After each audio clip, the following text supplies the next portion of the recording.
Este es un video editado por el Tecnológico Universitario del Valle de Chalco para el Seminario de Educación Tecnológica del Sistema Universitario Jesuita y de la Asociación de Universidades Confiadas a la Compañía de Jesús en América Latina.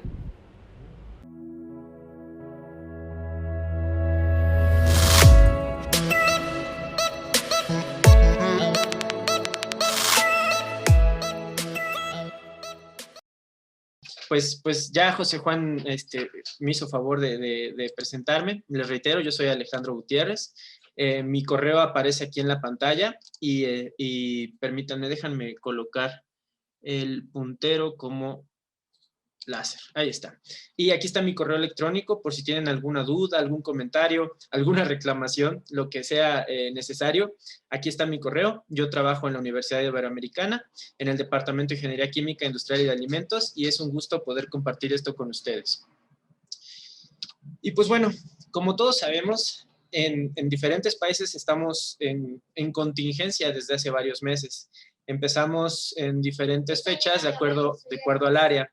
Sin embargo, en México estamos desde marzo trabajando a distancia y desde ese entonces pues no hemos podido regresar a los laboratorios, al menos no a los de docencia, porque muchos otros sí están trabajando, muchos otros de investigación asociada a este tipo o a investigaciones desarrolladas para contrarrestar pues estos efectos nocivos que nos ha traído el COVID-19, ¿no? La enfermedad provocada por el virus SARS-CoV-2. En este sentido, nuestros laboratorios han tenido que reorganizarse, que recrearse, que buscar nuevas estrategias para poder formar a sus estudiantes, ¿no? Los laboratorios y talleres tienen un problema mayor, que es cómo ayudar a estos estudiantes a que adquieran estas habilidades que solamente se pueden adquirir a través de la práctica. En muchos casos hay simuladores, hay videos que nos ayudan, pero es muy complicado, muy complejo el poder transmitir a nuestros estudiantes este tipo de habilidades manuales, este tipo de habilidades que se requieren desarrollarlas en el campo de actividad, ¿no? Entonces, yo aquí quiero compartir en esta primera diapositiva, quiero compartir con ustedes algunas publicaciones internacionales que nos hablan sobre cuáles son o cómo es que estamos afrontando este cierre de los laboratorios en tiempos del COVID-19. En esta primera diapositiva podemos ver una publicación de la American Chemical Society que nos habla en específico sobre salud y seguridad, principalmente en química. Y en este nos habla sobre cómo regresar a los laboratorios en tiempos de COVID-19. Y en este caso nos dice, desde que antes que empecemos la publicación, a leer la publicación, nos ponen una nota muy importante. Hay que tener una planeación cuidadosa. El distanciamiento social será crítico para poder abrir estos laboratorios que han estado cerrados y para poder mantener abiertos aquellos que han seguido abiertos, ¿no? Entonces, generalmente este tipo de publicaciones no las encontramos en este tipo de revistas internacionales y ahora las encontramos porque es un tema que nos preocupa a nivel global. En este caso es una publicación de la American Chemical Society, pero si vemos a publicaciones con mayor impacto, podemos ver incluso que en Nature, apenas en octubre 22 de este año, una publicación al respecto, ¿no? Pueden leerlas y buscar todos los comentarios al respecto. Tienen unas reflexiones muy importantes que nos pueden ayudar, no solamente en los laboratorios, en los talleres, e incluso en algunas empresas que están por abrir o que están ya trabajando, pero que tenemos que maximizar estos cuidados. Entonces, aquí nos habla en esta revista de Nature, nos habla que desde Alemania hasta la India los investigadores están preocupados por cómo regresar a estas actividades de investigación. Y pues yo no solo lo pondría desde Alemania hasta la India, ¿no? Lo pondría alrededor del mundo. Esta es una preocupación bastante grande porque todos queremos regresar a los laboratorios, todos tenemos necesidad de regresar al laboratorio, sin embargo, las condiciones aún no son las adecuadas para poder regresar a realizar estas actividades. Y algo que quiero puntualizar en este caso es que la mayor parte de estas publicaciones internacionales, nacionales, etcétera, se enfocan específicamente a los laboratorios de investigación. Sin embargo, No solamente los de investigación están preocupados por regresar, también aquellos de docencia.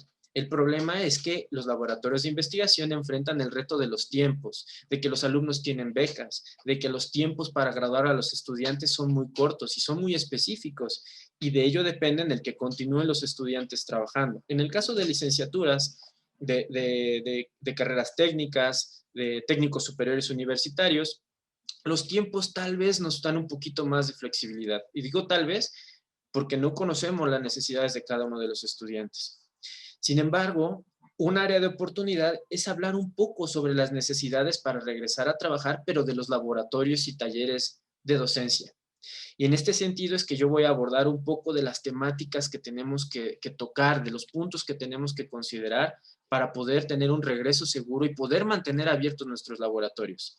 Yo los invito a que lean estas publicaciones, aquí están las referencias, ¿no? De la American Chemical Society, de Nature, y está abajo que les dejo este link, que con gusto le envié la presentación a Luz, que se las puede compartir a todos los asistentes si lo requieren, si se la piden, con todo gusto, está a libre acceso para todos. Pueden buscar este link y los va a llevar a una nota que se publicó en Science, en donde nos habla que el regreso no va a ser sencillo, pero que todos tenemos que colaborar para poder mantener abiertos estos laboratorios. Y bueno, ¿qué sucede con estos laboratorios y talleres de docencia? Si bien los de investigación les surge por los tiempos que ya les había comentado, los de docencia, pues también nos surge. Y en algún momento, como aquí lo pongo, en algún momento van a tener que abrir. Sin embargo, no sabemos si vamos a abrir con una vacuna, sin una vacuna, con un tratamiento, etcétera. Lo ideal será que tengamos un tratamiento y tengamos una vacuna para que podamos trabajar de manera segura. En este caso, nosotros debemos de considerar todas las medidas de seguridad para regresar en cualquiera de las situaciones que tengamos, ¿ok? Algo que será muy importante para trabajar en los laboratorios a nuestro regreso es que podamos establecer el número de usuarios. Esto es importante. ¿Por qué? Porque como nosotros sabemos, nuestros grupos de docencia de los laboratorios y talleres, pues a veces son muy demandados y a veces tenemos muchos usuarios para trabajar en el laboratorio. Entonces, si nosotros aceptamos a todos nuestros estudiantes, nos podemos poner en riesgo porque no vamos a tener una distancia, un distanciamiento social para nuestras actividades y no es lo más adecuado, ¿no? A nuestro regreso tendremos que privilegiar el trabajo individual. Normalmente en los laboratorios se trata de incentivar el trabajo en equipo, ¿no? Esta es una de las habilidades y es una de las competencias que queremos desarrollar en nuestros estudiantes generalmente en los laboratorios. Algunos ya de por sí trabajaban de manera individual, sin embargo otros no. Y estos laboratorios donde no se trabaja de manera individual, ahora tendremos que privilegiar este trabajo de manera individual. Tendremos que considerar todas las gestiones necesarias para poder atender a nuestros estudiantes de manera individual, obviamente sin morir en el intento. ¿Qué quiero decir? Si nosotros tenemos que calificar nuestros reportes de una práctica que anteriormente se hacía en equipo, donde cada uno de los integrantes del equipo aportaba algo para ese reporte, ahora si pedimos trabajo individual, pues vamos a morir en el intento tratando de calificar todo, ¿no? Se trata de que hagamos un trabajo individual y que posteriormente, con estas facilidades que ahora tenemos, como nos estamos reuniendo el día de hoy nosotros, puedan discutir estos resultados y puedan hacer un reporte en equipo, ¿no? Pero bueno, eso será ya cada estrategia que tome cada profesor, pero lo que sí es necesario es privilegiar el trabajo de manera individual. Aunado a esto, viene la modificación de las prácticas, porque no es lo mismo realizar nuestras prácticas que anteriormente se hacían en equipo y que tenían una suma de experimentos donde cada uno de los estudiantes realizaba una parte y después en conjunto sumaban todos estos resultados para generar un reporte. Ahora no podemos tener el mismo número de experimentos porque entonces no van a acabar. Si en mi taller hacía cierto número de experimentos en un equipo, ahora tengo que modificar estos experimentos. Tengo que buscar alcanzar los mismos objetivos académicos, buscar que los estudiantes adquieran las mismas habilidades que se pretendían con el experimento original, pero buscar un experimento o una práctica más sencilla, en donde el tiempo de laboratorio les alcance para poder realizar estas actividades. Y algo muy importante, que por eso lo marqué aquí en rojo, es que para nuestro regreso nosotros debemos de elaborar lineamientos emergentes por COVID-19. Esto es algo sumamente importante, porque de por sí cada laboratorio y cada taller ya debería de contar con ciertos lineamientos, con ciertas reglas, con ciertos eh, eh, procedimientos de operación. Pues ahora nosotros le tenemos que sumar elaborar estos lineamientos emergentes por COVID-19. No hay mejor forma de tener gente bien preparada que darles a conocer cómo se deben de comportar, cómo debemos de trabajar en los laboratorios en estos tiempos tan complejos. Pero bueno, cuando yo quiero hacer estos lineamientos, voy a buscar en la red y no voy a encontrar demasiadas cosas que estén adecuadas a mi laboratorio, a mi taller, a mi empresa que está por abrir. ¿De dónde puedo obtener esta información para elaborar mis lineamientos? Es muy sencillo. Hay 4 puntos importantes en este rubro. Ojo, no es todo. Hay muchísimas otras cosas a considerar, pero yo les doy los tips más importantes para que ustedes puedan elaborar los propios, ¿no? Lo mejor es que los elabore la persona que está más en contacto con la operación del área. Normalmente, estas personas conocen cómo se trabaja en estos laboratorios, en estos talleres, y te podrán decir o te podrán dar la mejor opinión para que sean reales estos lineamientos, porque yo puedo proponer muchas cosas, pero probablemente no las pueda aplicar porque no sea cómo se trabaja en ese lugar. Pero bueno, ¿qué es lo más importante para poder obtener información y cómo elaborar estos lineamientos? Lo más importante es que la principal fuente de información deben de ser los lineamientos que emiten las autoridades sanitarias federales y locales. En este caso que hablamos de México, pues será de la Secretaría de Salud. Y estas autoridades sanitarias ya emitieron desde hace varios meses los lineamientos para un regreso seguro y lo clasificaron en diferentes áreas, en talleres, en industria, en restaurantes, etcétera. Y también emitieron unos para educación, para las escuelas. Sin embargo, obviamente ninguno de estos lineamientos que se hayan emitido por alguna autoridad van a ser exacta o van a estar hechos a la medida de mis necesidades. Yo los tengo que adecuar, yo los tengo que estudiar, conocer a fondo y aplicarlos sin contradecirlos en mi área, ¿no? Si después de que leas estos lineamientos, de que te empapes de esta información que emiten las autoridades sanitarias federales, no encuentras algo que aplique a tu lugar de trabajo, entonces debemos de recurrir a otra información. Generalmente, los organismos internacionales como la OMS o la OSD ya han emitido algunas recomendaciones, algunas buenas prácticas para trabajar en estas áreas. Entonces, es muy recomendable que si mi entidad local no ha podido emitir estos lineamientos que se adecúen o que me aconsejen cómo trabajar, pues lo mejor es recurrir a organismos internacionales. Si esto aún no tienes las herramientas necesarias para poder trabajar, lo mejor será revisar los ejemplos desarrollados por otras universidades. En este caso, hay muchas universidades que ya intentaron regresar.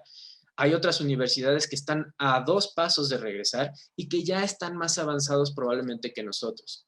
En este sentido, es bueno revisar lo que ellos ya han hecho y también revisar lo que les salió mal, porque también lo han publicado, ¿no? Yo les puedo compartir la experiencia de Princeton, donde ellos ya han publicado algunos lineamientos para regresar y también han abordado qué les ha salido bien, qué les ha salido mal, y pues bueno, es bueno aprender de ellos y es bueno, no solamente de esta universidad, puede ser cualquier otra, pero yo les pongo este ejemplo porque me pareció bastante didáctico. Y finalmente, algo muy importante, si después de que consulto todo esto, es bien importante que no vaya a contradecir las normativas o las reglas o los reglamentos que ya aplicaban en mi laboratorio. Por cumplir con alguno de los lineamientos de aquí, no debo de contradecir algo que ya hacía. Por ejemplo, si si hay una normativa que nos dice que para poder subir las escaleras de manera segura te tienes que tomar del pasamano, y entonces en tus lineamientos por COVID-19 indicas no se deben de tomar del pasamano, estás contradiciendo esta actividad y por el hecho de que no se vayan a contaminar por una superficie infectada.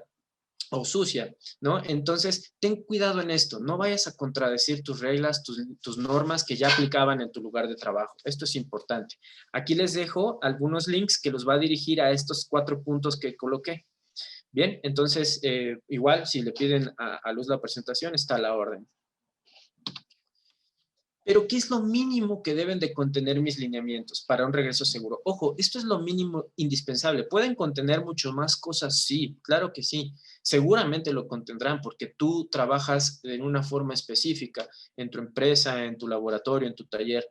Sin embargo, lo mínimo indispensable que deben de contener son 3 puntos importantes. Las reglas de operación para los usuarios, que es donde tú les vas a decir cómo van a trabajar, qué cuidados tener, cómo entrar al laboratorio, cómo salir del laboratorio, cuál es el flujo para trabajar en las actividades, ¿no? Otro punto importante que debe tener son las reglas de sana convivencia.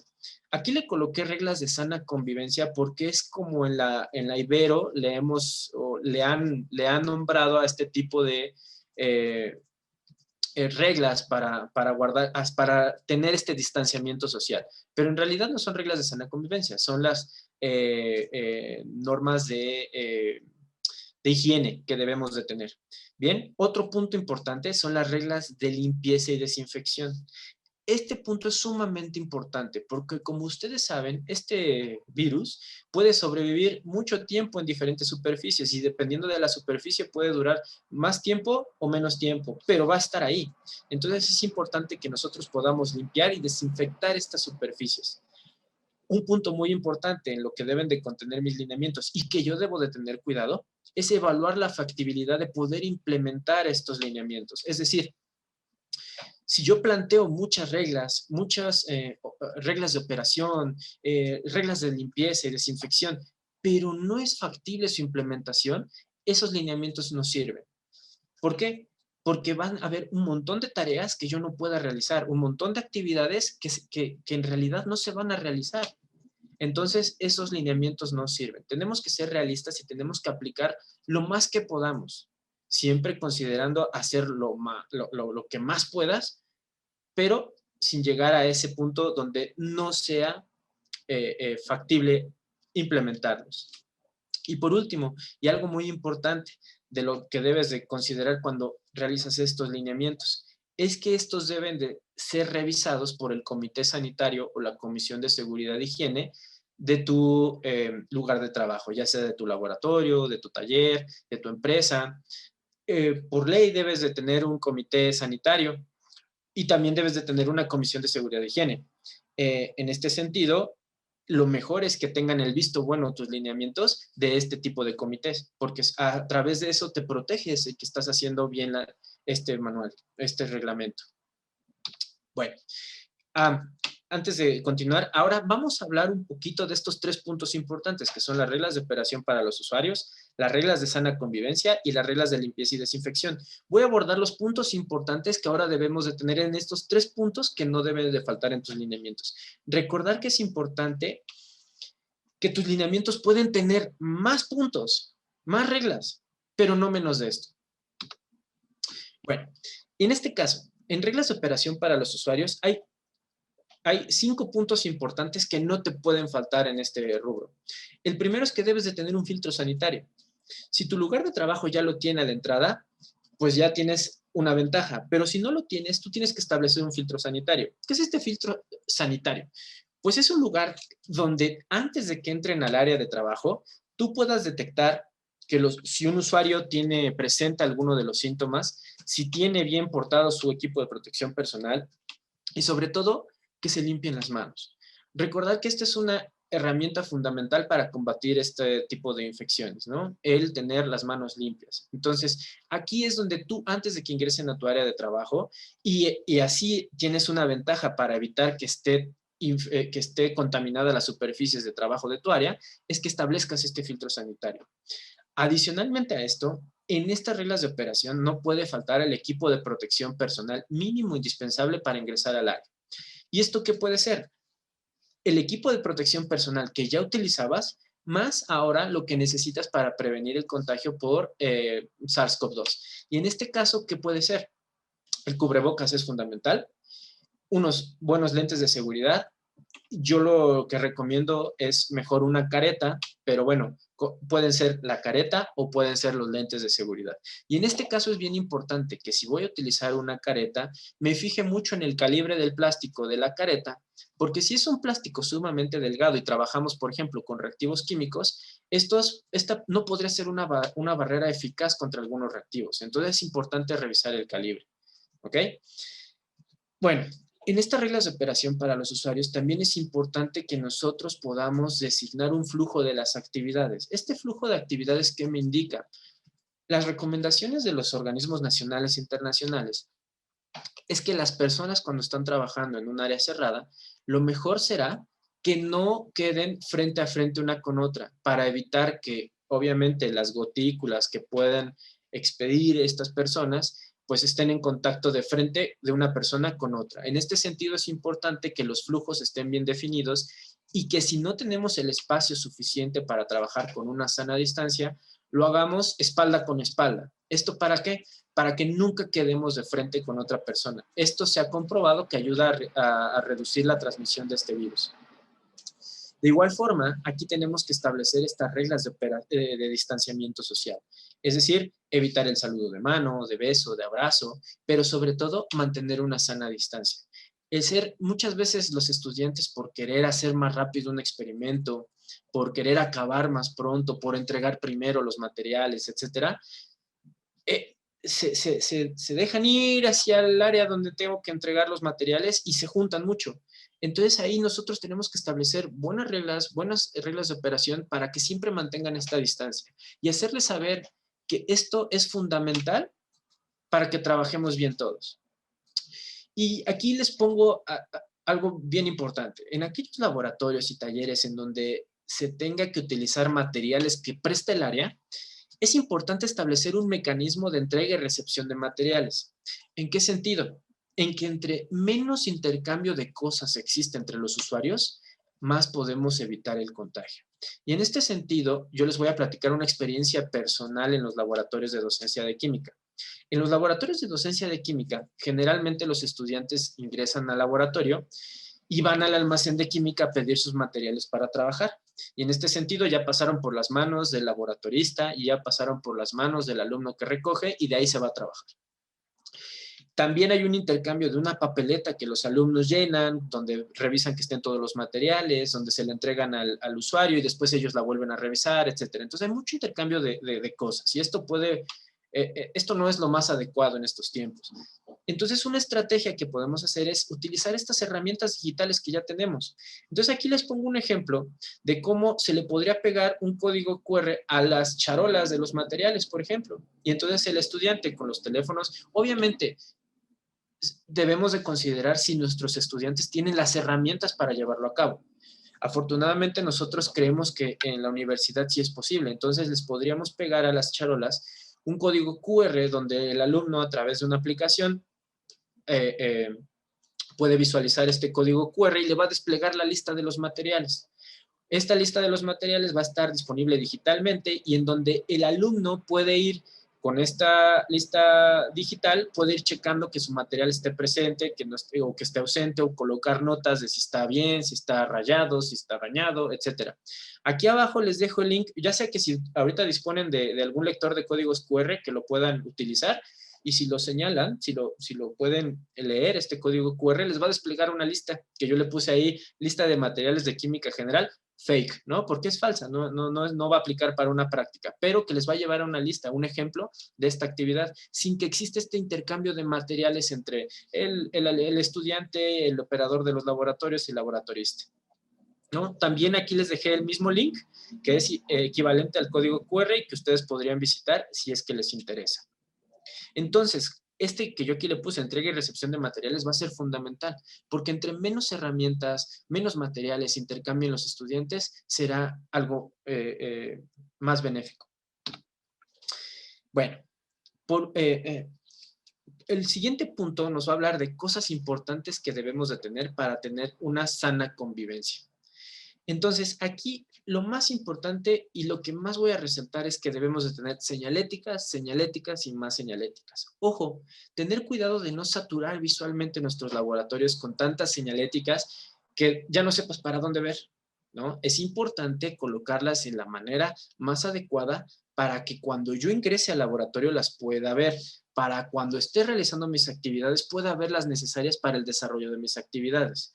Es importante no saturar visualmente de señaléticas nuestros laboratorios, porque esa contaminación visual lo que va a llevar es a que no distinga una de otra y que entonces pierdan su función. Pero, ¿cuáles son las señaléticas más importantes que debemos de tener en estos momentos en los laboratorios a nuestro regreso? El primero será el aforo máximo del laboratorio, el cual se tiene que respetar, el cual tenemos que hacerlo a través de medir esta sana distancia y considerando las actividades que se realizan. Si generalmente cabían 20, pero estaban trabajando codo con codo, eso ya no será posible. Y esta realidad nos va a acompañar durante varios meses, entonces tenemos que hacer una buena planeación de esto. Algo importantísimo en esta área será el lavado correcto de manos. Si nos lavamos correctamente las manos, vamos a disminuir esta transmisión. Pero si no nos lavamos bien las manos, pues no va a pasar nada, es como si no lo hubiera realizado. Otra señalética importante será la de sana distancia, dependiendo de la legislación que aplique en tu localidad, pues esa sana distancia generalmente es de 1.5 metros. Entonces, esto es lo que mínimo que tenemos que considerar para trabajar una persona con otra. Algo bien importante es el estornudo de etiqueta para evitar esta transmisión por el virus. Y algo también bastante importante serán los botes para desechar esos materiales que pueden estar en contacto con las gotículas que yo puedo desprender, ¿no?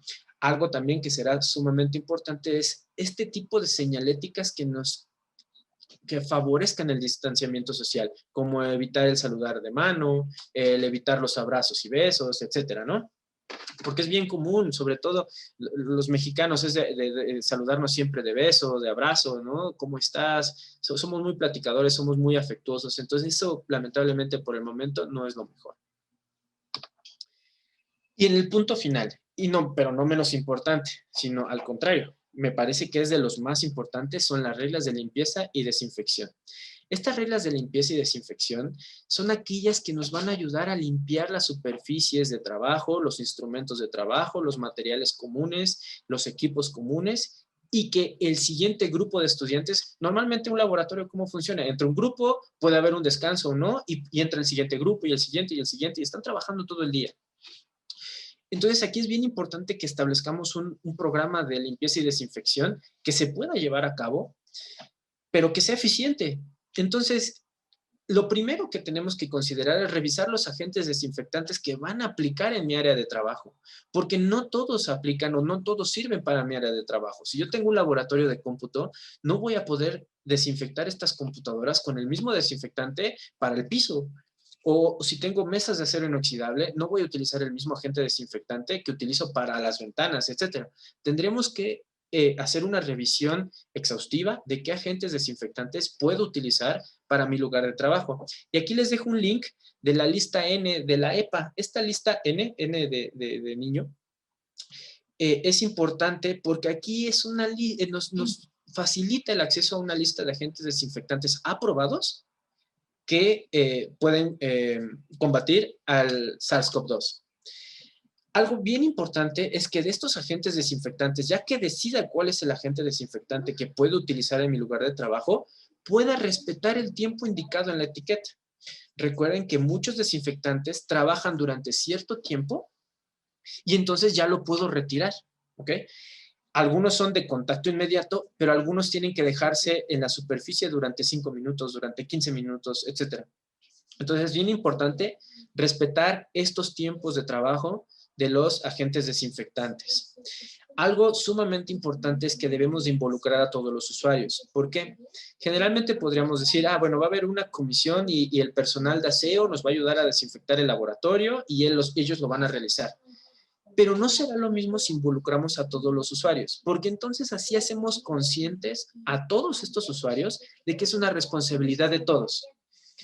En este caso, nosotros tenemos que involucrar, lo deseable sería involucrar también a los estudiantes. A lo mejor no en toda la desinfección a fondo, pero sí en la mínima indispensable para que ellos también se sientan parte de este cuidado que tenemos uno por el otro. Porque recordemos, que si ustedes se cuidan, me cuidan a mí, y si yo los cuido a ustedes. Entonces, esto va a ser bien importante que hagamos entender a nuestros estudiantes, a nuestros trabajadores, a nuestros compañeros de trabajo. Perdón. Algo bien importante será establecer cuándo hago una desinfección parcial y cuándo hago una desinfección total. Una desinfección total en ocasiones será compleja de realizar cuando ya hay un grupo esperándome y no voy a poder desinfectar todas las superficies, todas las áreas, pero sí puedo hacer una desinfección parcial. ¿A qué me refiero con esto? Si lo que uso principalmente son las mesas de trabajo, las llaves de los servicios que pueda tener estas mesas de trabajo, como el aire, el gas, luz, vacío, etcétera, esas las puedo desinfectar. Pero, por ejemplo, si también sé que se utiliza una estufa de secado, una centrifugadora, etcétera, a lo mejor eso no me da tiempo de desinfectarlo. Y como nada más lo va a utilizar no todo el grupo, sino cierta parte de los estudiantes, a lo mejor eso lo puedo desinfectar hasta el final del día. Y entonces ahí hago una desinfección total. Es importante aclarar lo siguiente. Puedo hacer una desinfección parcial, pero debe estar acompañada de una desinfección total del área de trabajo. Sin embargo, no puedo hacer desinfecciones parciales todo el tiempo. Siempre debe estar acompañada de una total. ¿Por qué? Porque así estoy cuidando y previniendo que el grupo que sigue al otro día empiece con el laboratorio completamente seguro para ellos.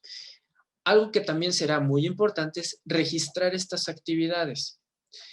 ¿Por qué? Porque solamente así voy a estar seguro de que se realizaron. Entonces aquí será importante que establezcamos quién fue el que limpió, qué hora, fecha, qué áreas y equipos, si fue una total, si fue una parcial, el desinfectante empleado, la concentración que utilizó y la aplicación. Y por supuesto que nos dé una firma de que realizó estas actividades. En este caso es bien importante. En algunas empresas que he tenido la oportunidad de colaborar con ellos, me he dado cuenta que generalmente las concentraciones las manejan como se les antoja, como se les ocurre. Entonces, de repente, algo que me servía para desinfectar, por ponerles un ejemplo burdo, 3 mesas, pues ese día decidieron que les iba a servir para 6 mesas. Y entonces apliqué la mitad de lo que era y ya no está la misma concentración ni la misma aplicación que tenía el desinfectante. Entonces, será importante respetar esto. Eso será bien importante. Y por último, algo que debo de considerar en estas reglas de limpieza y desinfección es que debo de tener suficientes insumos. Aquí no me pueden faltar. Aquí no puede ser como en otras actividades que, chin, se nos acabó. Bueno, vamos a utilizar esta otra cosa. O mañana ya está. No, aquí ya tendremos que siempre tener en cuenta que debe haber suficientes insumos. Aquí ya no me pueden faltar, porque es muy peligroso el que nos llegara a faltar estos insumos. Y bueno, pues algunos comentarios finales. Yo le quería poner esta diapositiva a conclusiones, pero en realidad pues no puedo concluir algo que nunca establecí objetivos o algo que no ha acabado, porque esto está cambiando todos los días. Todos los días hay nueva información al respecto y todos los días puedo modificar mis lineamientos con la información que aparece, con las experiencias que han encontrado otros compañeros, otros colegas. Entonces, algo que sí quiero compartir con ustedes estos comentarios finales es que debemos de estar preparados para cerrar. ¿Por qué? Lo que se ha visto en otros lugares, en otros laboratorios, es que empiezan a trabajar y lamentablemente tienen que cerrar en algún momento. Regresan a trabajar más pronto, pero van a tener que cerrar. Entonces, de nuestras actividades, tenemos que considerar que cuando regresemos, en algún momento se tendrá que cerrar. Lo más deseable es que nunca ocurra, pero puede pasar. Entonces, debemos de estar preparados para cerrar si así fuera necesario.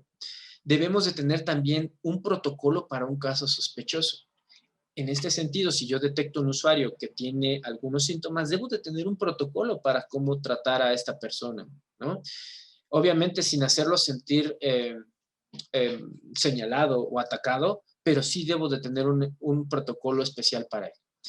Debo de revisar estos recursos económicos disponibles, porque a lo mejor yo quiero trabajar de manera individual, pero no tengo estos recursos económicos para darle el material a todos estos estudiantes. Entonces yo tengo que revisar estos recursos, con qué cuento, con qué no cuento y establecer la mejor opción para trabajar. Debo de revisar constantemente la nueva información que aparece al respecto y ante una falla de mis lineamientos, es decir, que yo no haya contemplado y que vea que está ocurriendo, que se vuelve una mala práctica, debo de adecuar mis lineamientos inmediatamente. No puedo esperar a que se vuelva a repetir. Tengo que actuar inmediatamente y sobre todo dar a conocer esta corrección. No hay mejor forma de que los lineamientos funcionen que difundiendo la información. Si yo hago pero no difundo, es como si no lo tuviera. Y algo bien importante será ventilar las áreas de trabajo. Muchos de los laboratorios afortunadamente cuentan con sistemas de extracción y esto me ayuda, pero si no los tengo, algo bien importante es tener ventilado el lugar de trabajo. La ventilación va a ser fundamental. Y pues bueno, no me queda más que agradecer al comité organizador del Tecnológico Universitario del Valle de Chalco, en especial al ingeniero José Juan Flores Valtierra por la invitación y que estuvimos trabajando lo poquito que pudimos trabajar durante este año presencialmente en la Ibero. A la maestra Luz María Pérez Cabrera por todas sus atenciones para facilitarme esta presentación. Obviamente a mi directora, que es la maestra Olivia Ortega Márquez, y a la doctora Carolina López Suero, que es mi coordinadora. Y pues muchas gracias a ustedes, a las personas que nos están escuchando. Espero que esto les sirva de algo y bueno, pues que podamos regresar lo antes posible a los laboratorios, pero lo hagamos de manera segura.